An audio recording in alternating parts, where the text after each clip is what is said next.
The art of mindful connection, building relationships that last. Let's chat about that today on the Wandering But Not Lost podcast. Welcome to Wandering But Not Lost, your online source for finding balance so that you can align, connect, and prosper. And now your hosts, Jen O'Brien and Matt Emerson. Well, welcome everyone to the WBNL Wandering But Not Lost podcast, where we align, connect, and prosper. This is episode 324, and you can find all those show notes over at WBNLpodcast.com. Jen O'Brien, Loreen O'Brien is back in the podcast studio. I'm very excited about that. It's always fun when Loreen comes in. Funny story. Well, funny to me, because I was looking for a picture of her online because I'm sure that, and there wasn't any, there was one little picture of her that was like 124 by 120, but there were, all of her podcast episodes came up. Oh, wow. So I was going back and listening to Loreen and, talking about things to do in Florida. She was in one of the original podcasts, I don't know what. Podcast 2 or 3, one of the two. Wow. Yeah, she's an original guest. All right. Exactly. In a minute. She's been with us for over 300 episodes. So it's going to be very exciting to chat with her today. Well, let's bring her in so she can introduce herself. Yes, this is my 1 year younger sister. Hi there. Hey, Loreen, welcome back. Do you believe that you were in one of those first, what was it, 3 or something? It was 2 or 3. 2 or 3. We've had you in several times coming in and talking and sharing a lot of your skill sets and all the great things that you've done. So why don't you tell everybody a little bit about your background, and then we're going to get into this whole thing today, which is so awesome. This mindful connection, which is right in the theme of what we're about, and how to help people that are listening, not just real estate agents, but anybody, any business person, how to take this knowledge and really build these relationships that last so they can have a great repeat and referral business. Yeah. Okay. Well, for over 25 years now, I've strung together a few different careers, starting with being a public school teacher. Then I trained as a hospital chaplain and then a mental health counselor, really developing skills and honing those skills over the years that are really based in interpersonal skills. Those skills create the greatest connection to build relationship with others, whether it's for real estate or taking care of someone in a hospital room, whatever the case may be. So I use all those skills now in the current role that I have at a hospital in Florida, where I am what's called the Senior Patient Experience Advisor. That basically means the trainer for team members, training on interpersonal skills, how to establish and strengthen really strong relationships that are needed over the course of interacting with the kind of patients that we see for the long term. Literally bedside manner.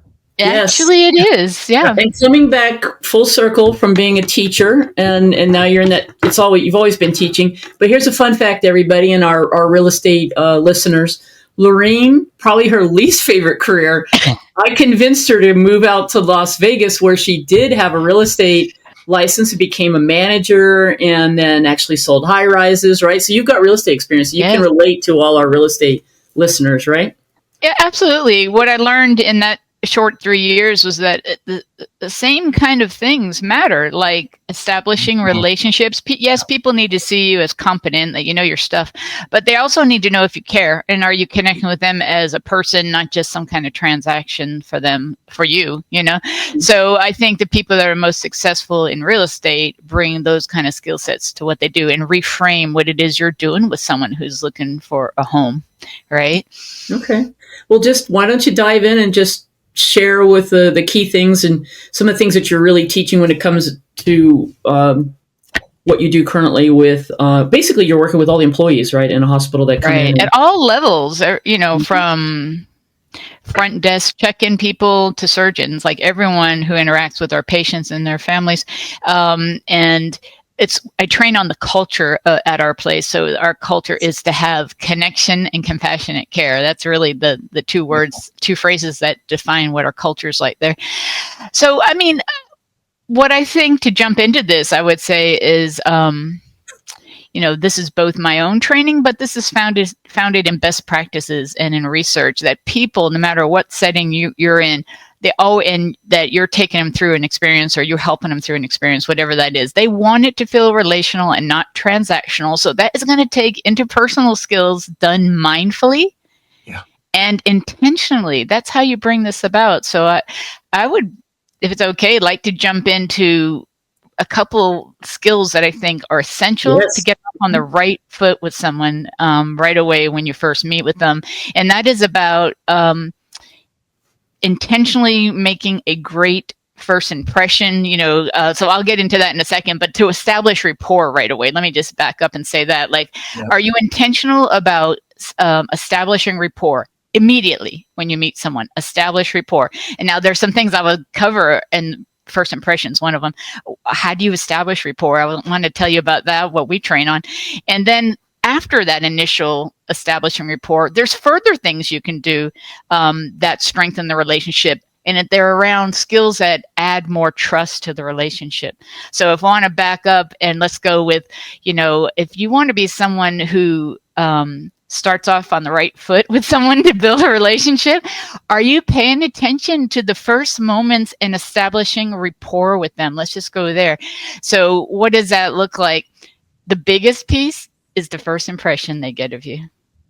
And the research says people are making decisions about you and coming up with their first impression of you on average in the first 7 seconds of interacting with you. Yep. Wow. So if you're not mindful of that and you're not intentional about the first impression you're making, the research also says it'll take a long time and a lot of effort to ever turn that around, a bad first impression, if you can even turn it around. Sometimes you can't. Does that make sense? Would you all agree with that? I agree. Absolutely. And some people just jump right into the task, the thing they need to say to someone, and they've not even thought about some of these things. So there's a study done by a really well-known psychologist named Dr. Amy Cuddy, and her study was published in the Harvard Review several years ago about first impressions, no matter what industry you're in. And she said that people are deciding two things about you in those on average 7 seconds. They're deciding, can I trust this person? Because they're getting a sense of warmth from you. And am I beginning to sense that this person's competent? But the big takeaway from her study, for me anyways, is that they have to happen in that order. They have to first sense your warmth, which creates some trust, before they can fully buy into your competence. So people who are just going in hard for the hard handshake, and I look like the overconfident person, I'm showing you how competent I am, that's actually not. People are making decisions in the opposite way. That's right. That was well studied by her. So what are they looking at? What are the things they're picking up on to decide in the answers to these two? They're doing that at a subconscious level. Does this person feel warm to me? I think I can trust them. Oh, I'm starting to see that they're competent. Well, they're taking in so much of it's nonverbal. That's why I say be intentional and mindful, right? So they are absolutely paying attention to your body language. Does it seem open to them? You're facing them when first meeting them, or are you greeting them and you're not really tuned into them? So they're totally reading your body language on this. Like eye contact? Yes.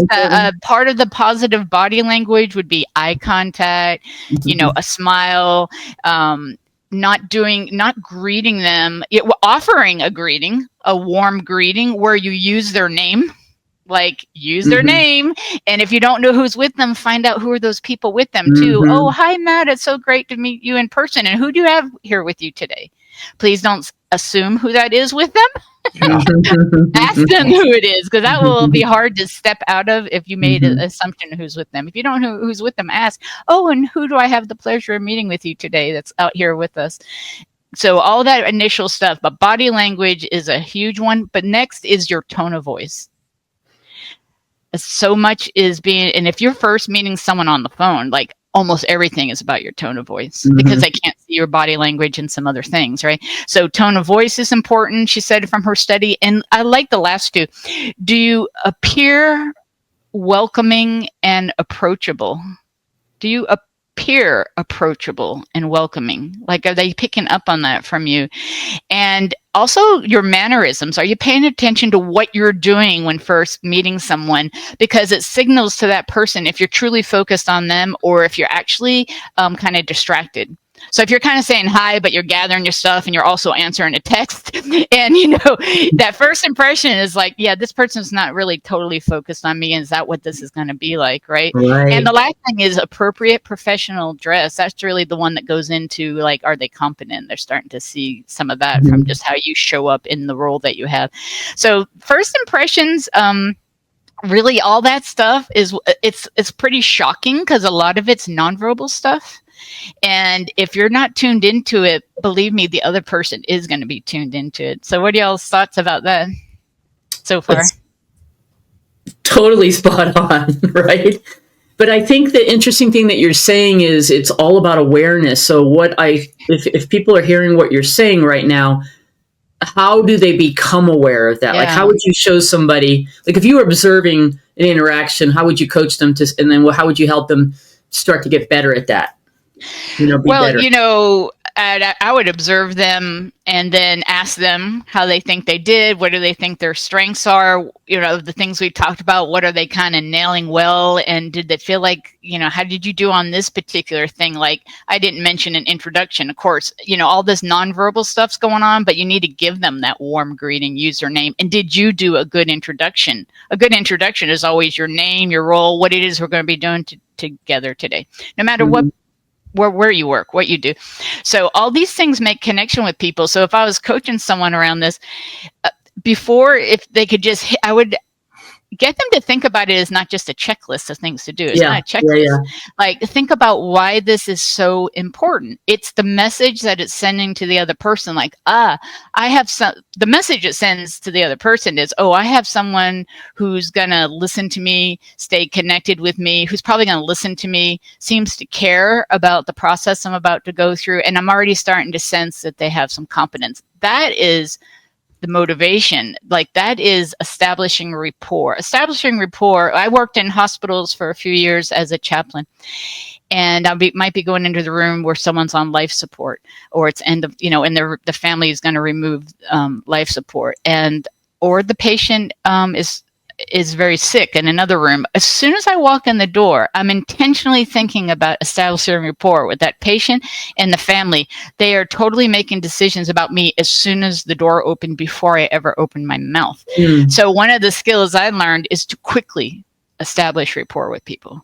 And it's people skills and it's interpersonal skills. And I do believe, this is my personal opinion, that some of us are, some generations are not mastering those skills, and others are like those skills are falling away because of, texting all the time, and our communication skills don't have to be that great sometimes. So Matt, I know you were talking about that before we got on. What do you think about that piece? No, I mean, it's really true. I mean, I think people are getting a little bit more isolated and compartmentalized, right? And getting too much into that digital world and not really getting that human connection. So I think that is certainly affecting this whole thing. I want to go into another step here because working in a hospital environment, obviously you're in a little different situation because the people that you are meeting, a lot of times are under a whole different set of circumstances and stress, right? But let's take this into the business world, into a hiring situation. When you have a new hire coming in, or if you're, let's just use real estate as an example. If you're looking for new agents to hire, not only do you need to make a good impression, you need to be seeing what sort of impression that they are making on you, absolutely, right? To make sure that there's a fit. So, you take this human connection, this relationship building into not only what you can do, but what you think you're going to be able to get out of the person that you're actually talking to too. So I think this, is so important to watch this. Now, in a hiring situation, you tell me if you believe this or you agree with this, Loreen. You need to be the one to make the first steps on that, obviously, because you are the leader or you are the person that is, in control of that inevitable job that's going to be happening there. But watching how they behave too is very important in that process. I think that's like right on. You have to model it. If you're in a leadership position, and if you are running your real estate business, in a team, and you're looking for people that fit the culture, and you say that it's not transactionally here, it's relational. Well, do you model that? You can say that all day long, but do you really do it?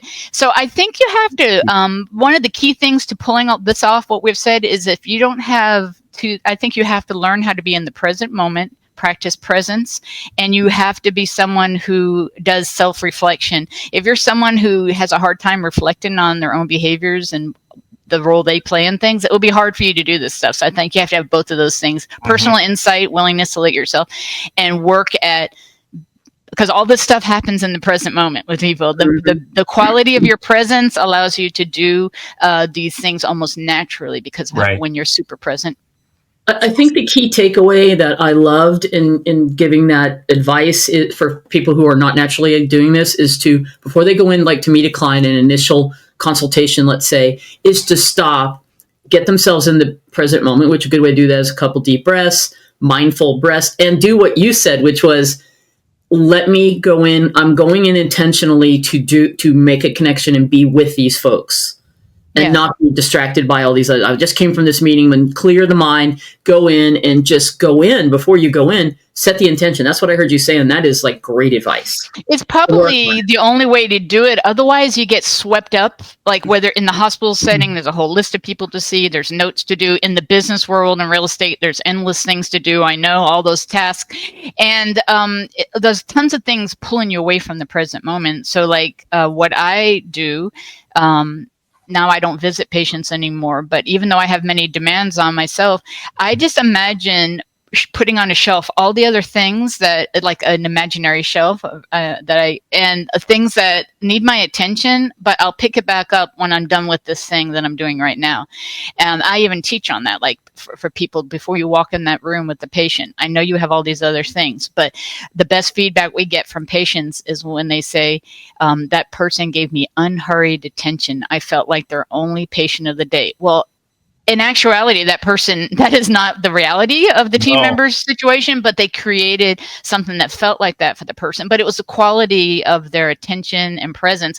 And you just have to not you have to be intentional and saying, I'm shelving this other stuff on my way back out, or after the meeting, I'll pick it back up and go back to that other thing. But if you don't do it, you'll just get dragged into the pace of life that everybody else is moving in, and you won't be able to slow things down and get in the present moment to make sure you're intentionally establishing rapport with people. And you know when you've done that, when you've actually made that connection. And that, this gets back to what Jan and I talk about all the time, is that not only is that you're making good a first impression to them, but it's making you feel like you've made that connection. It's helping you. It builds you. It helps you with your just the way you feel. I don't know. You're hitting. Go ahead. You're hitting on something, Matt, that I actually have this on a slide on this training that we do, that, it is a huge benefit for the person who's on the receiving end of this. But the research shows that when you show up this way and have empathic interactions with people, it's actually activates the reward center in your own brain, and you get all those feel good free chemicals going through your body. Right. And it ties you to a sense of meaning in the work you do. And anytime you can stay connected to the meaning in the work you do, it's one protective factor against burnout. Wow. So yes, you were really onto something with that thought. Woo! All right, I love it. So do you have some additional skills that we can build on that keeps this going after that first impression? That's right. So the first establishing rapport initially is really around that first impression, and verbal and nonverbal things that you do intentionally. But once you are moving along with that person in real estate, and there are other things that are going to continue to build trust and strengthen that relationship beyond the initial meeting time. And really, the three I would identify are active listening, using open-ended questions as much as possible, and being able to see and respond to emotion if it were to come up. Emotion doesn't just happen in hospitals when people are sick. Have you all seen people emotional in real estate situations? Yes.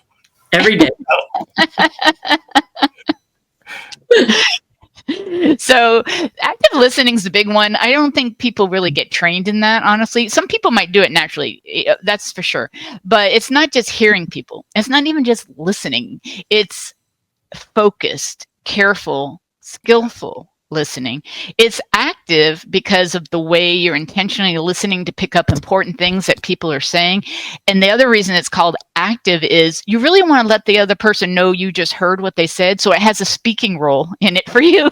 So you actively respond. So Jan, from what you've told me, what I hear you saying is that you think it's so important to look at your real estate business as relationship building, and for agents not to see the work they do as just being transactional. Is that what you're saying? Now, yes, I just did something called a reflect back. So if I had just listened to Jan and she told me a whole bunch of things, like where she went on vacation and what she's going to do after this call, but I just zoned in on like the most important thing that I felt like to me that she was saying to me, I'm not going to parrot back every single thing she just said to me. I'm going to grab the important essence of what she was saying and I'm going to paraphrase it back to her the way I heard it. So you usually started off after you've listened well, active listening. This is the last part of active listening. You reflect back. You let them know what you heard. So, you say, so what I hear, or if I'm hearing you right, so your concern is you get some little phrase to get going and then you say the thing you heard. And then you follow it up with, did I get it right? And so what's so good about that little style of wrapping up your active listening is if you got it wrong, they can correct you. Right. Because you're saying, did I get that right? Or did I hear that right? And also the person can confirm, yes, that is what I said. And it feels great to them that someone could say back to me what I really said. Yeah, it says to me, wow, you really listened. If you can do that, you just told me back what you heard. So it's a relationship builder, and there's a lot of trust that comes because of that one skill alone. Also, if you reflect back at the end of your active listening, someone doesn't have to keep repeating themselves, because I'm already saying, so what I hear you saying is important to you to move up to this area of town where there's a lot of parks and a lot of trees and nature for you to get out in. Do I have that right? Yeah, I hear you really stressing that. So that's what I hear you saying. Is that accurate? But if that person doesn't need to keep saying to me, I don't think he's listening. I really want to be where there's a lot of trees. I really want to be where there's a lot of art. If you say what I hear, so I hear what's important to you. What you're saying is da da da da da. So they get it. They're like, oh, they have it. I don't need to keep going over and over and over this. They're letting me know they heard me. So that's really, in a nutshell, active listening. It is a skill. It is, and you have to practice it, and especially the piece, don't interrupt while you're listening. Mm-hmm. Don't interrupt the person. Research says most people can get what they need to get out in 90 seconds, but most people interrupt them in the first 11 seconds of listening to them. Wow. Give people a minute and a half, and they usually can get out some of the key things they need you to know. But most of us are already thinking. We're not listening to understand. We're listening to respond. There it is. And so once we are like, oh, I'm about to say this now, and I'm going to say that. Once you have that in your head, you're more likely to jump in and interrupt them. But when we do that, we just rob that person of the chance to feel heard. And that is a relationship killer. Yeah, absolutely. And I add when you're doing that repeat back, trying to get to make sure you're understood the right thing, to make sure I think a lot of people will if you're not good at being an active listener, you will listen to things and hear things that resonate with you. Make sure you don't repeat that back, because that's not the way.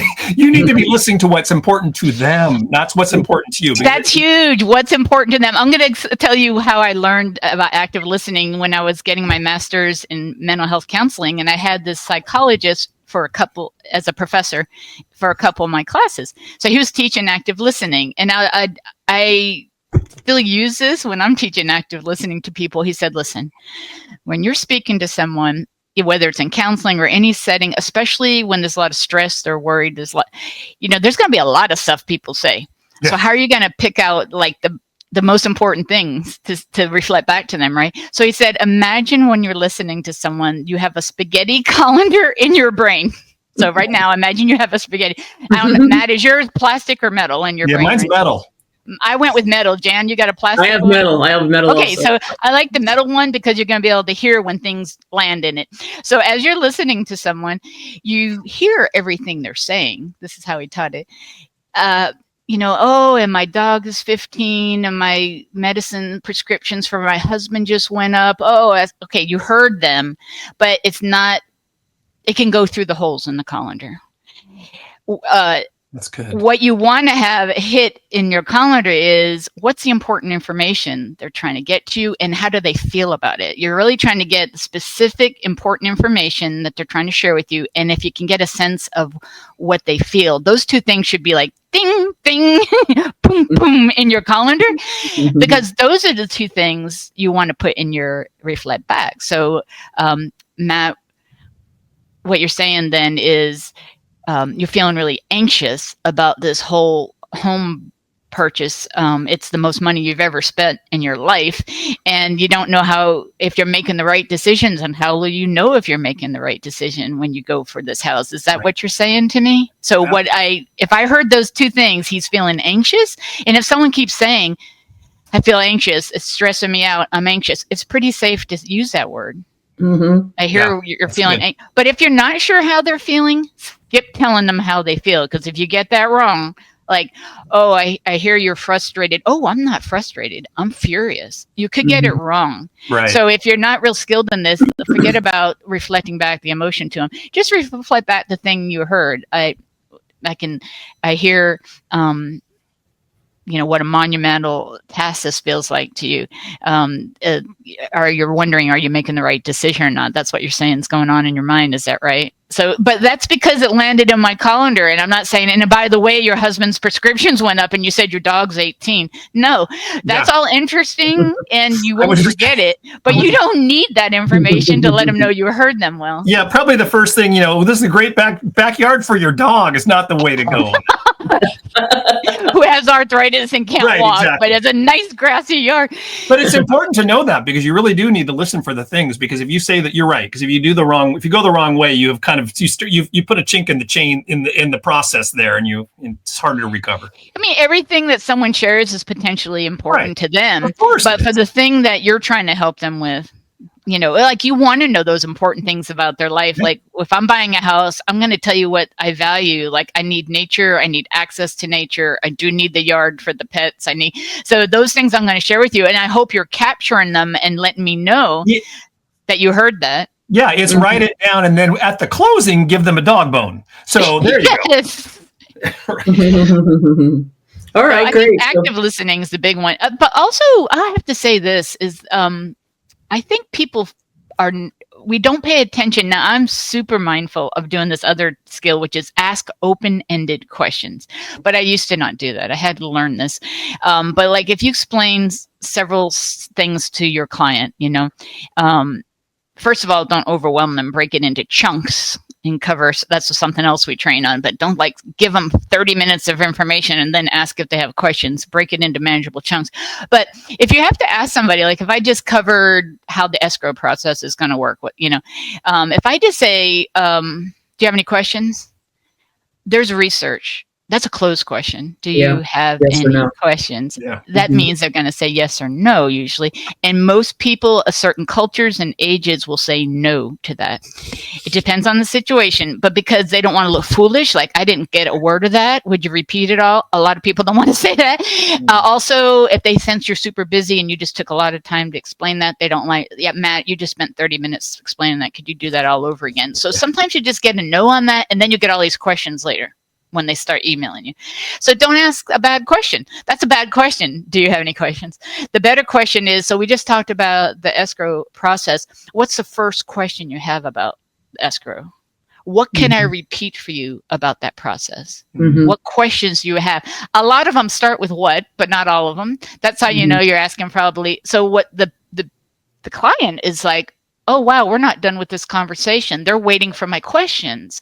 They're inviting me to ask questions. Oh, I do have a few. I'm not going to inconvenience them. She's asking me for my questions. What do you think? I like that. Instead of do you, a yes, no, it's even saying, what questions do you have? Or is there any area that you want me to go back and cover or something to that effect? What area can I go back over again? And thinking and then they can say, no, I think I've got it. Or, you know what, actually, now that you say that, this part about earnest money, I don't really understand that. Yeah. And there's something in counseling world called normalizing. So we use it in healthcare too. So you could, and I can imagine it being used in real estate. You can say, it's all new for a first time owner. Let's say, this is a new process. It's like a whole new language and it can be very complicated. So you normalize it.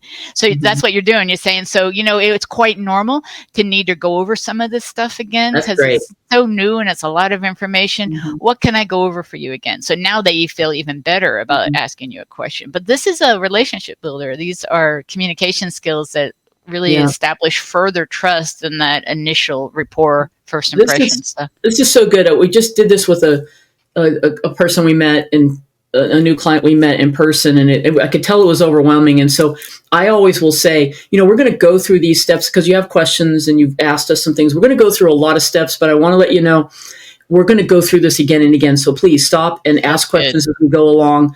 You don't have to retain all of this. This is how we work with you.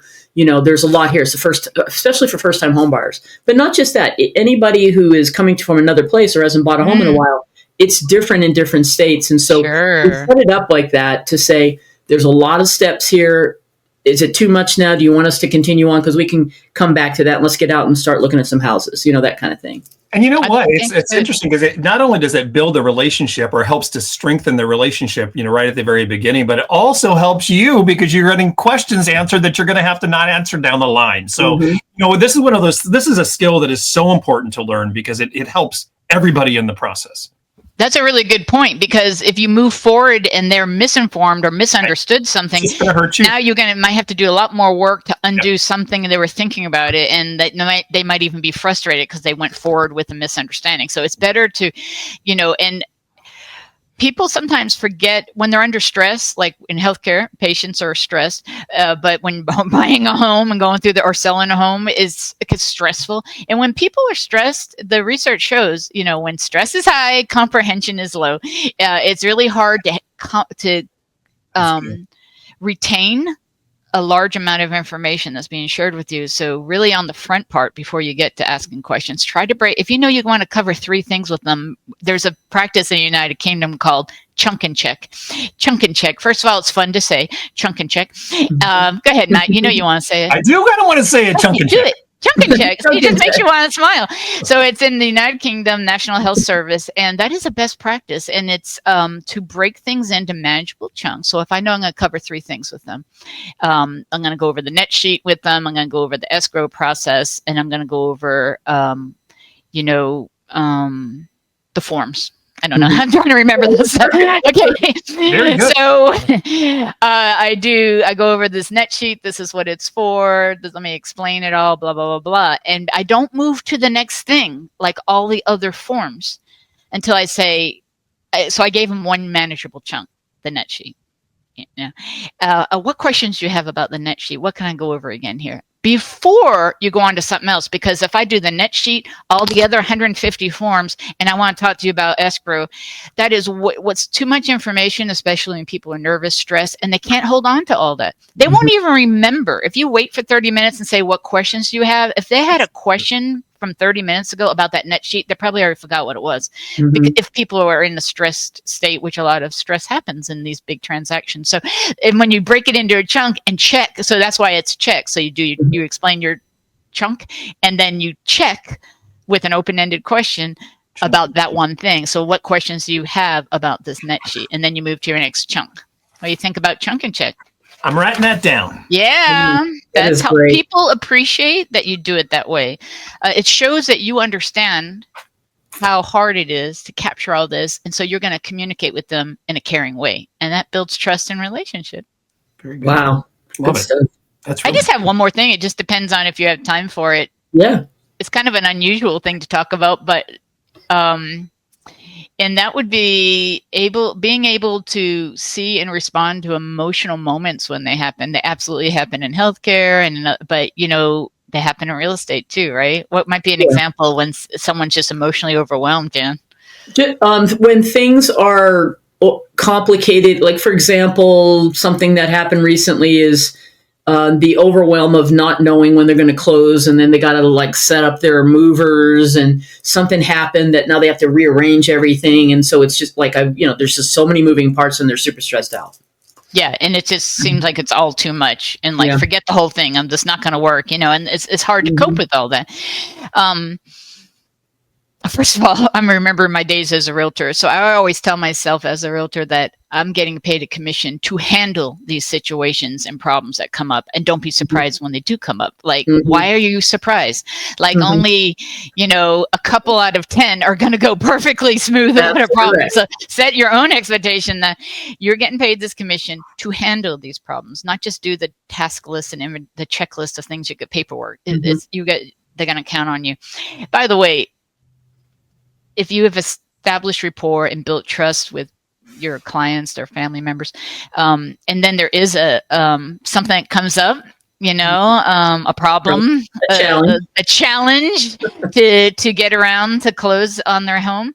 The agent that has built rapport and done further things to build trust are the ones that patients, that clients are more likely to give you a little more grace and allow you to lead them through what they don't even think can be worked out, because you already have built this trust with them. Exactly. If you had not approached your interactions with them, it's going to be harder to get through the snag with them. Wow. That's well documented too. So the skill is, do you see an emotional moment? Yeah. And do you respond to it? First of all, to see an emotional moment, sometimes it's obvious because people are just like, everything's coming apart. Well, they get angry. They're angry, they're frustrated. It's hard to miss sometimes. But other times it's subtle. Yeah, they're taking it out on you. They're raising their voice. There's some obvious verbal things. But sometimes, and behavioral things, sometimes the emotional cues are nonverbal. Person depends on the person. Like, they may start breaking eye contact with you, but yet they've been making great eye contact with you. You're explaining something to them, they look at the floor, they're tearing up, they're huffing, they're sighing, they're not really saying anything. Some people shut down when they're overwhelmed instead of this very active way you just described it, Jan. So the step one is notice it. In healthcare, a lot of times those actually get missed because people are so busy, and it can happen in other settings. If we're not mindful, we can miss it. That's one thing that could happen. Two, we could see it, but we're like, ooh, that's going to take a long time if I go there. Also, I'm uncomfortable with all that. And I don't know what to say. What if I say the wrong thing? These are all reasons in healthcare, real estate, any interaction that people say, maybe I'm going to avoid that.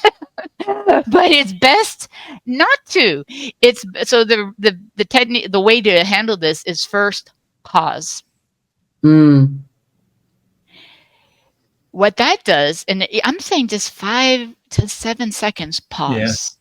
And note it. Just let the person know that you see it by being a calm presence. That's it. You're doing something by just pausing. What happens in the pause is it gives the client a moment to gather themselves, and it gives you a moment to check in with yourself about how you're going to respond to this. So you pause is essential, and then you have some options of the pause in itself can do a lot, but I recommend you respond to the emotional moment. And so you can do that by being a calm presence, as I said, offering some caring comment, empathetic phrase. Of course, you're going to give them education in a minute, but you don't do that yet. Right.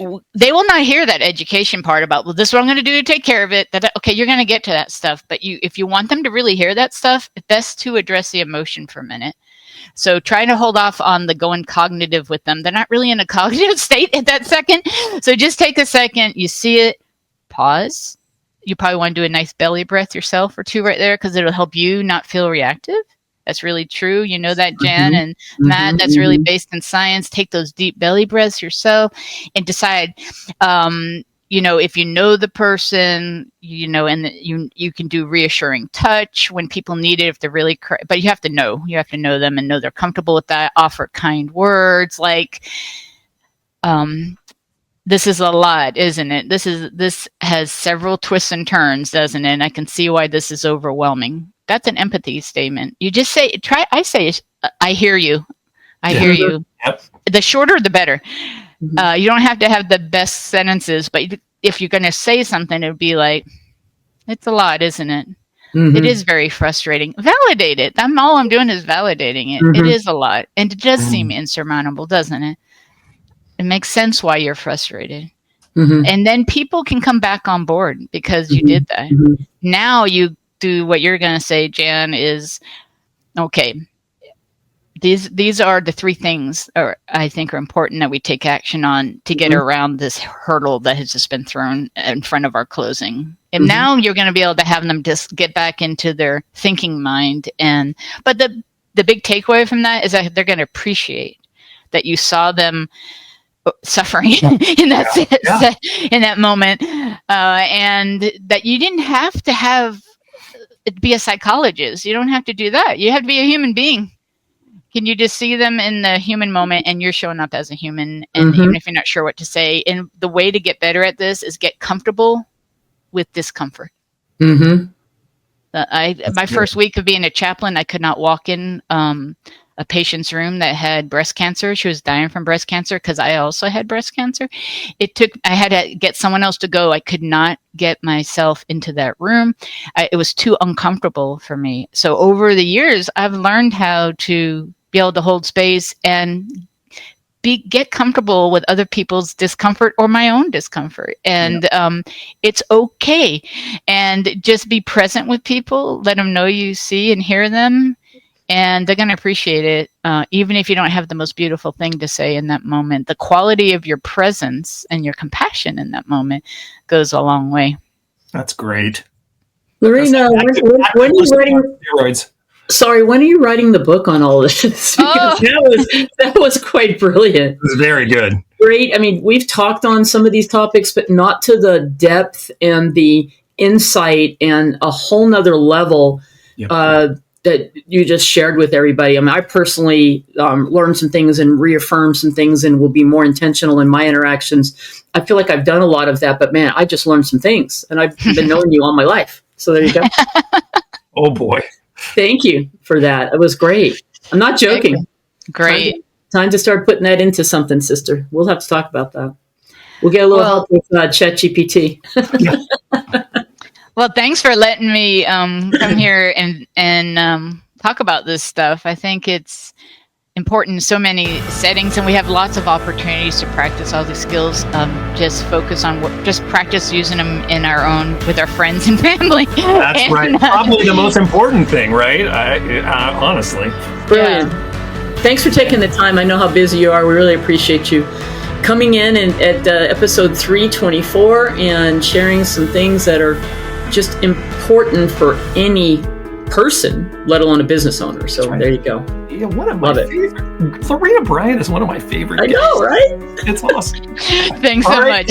All right, everyone. You can get all the information about this episode over in our show notes. That was episode 324, and that is at wbnlpodcast.com. And until next week, align, connect, and prosper, and be forever wandering, but not lost.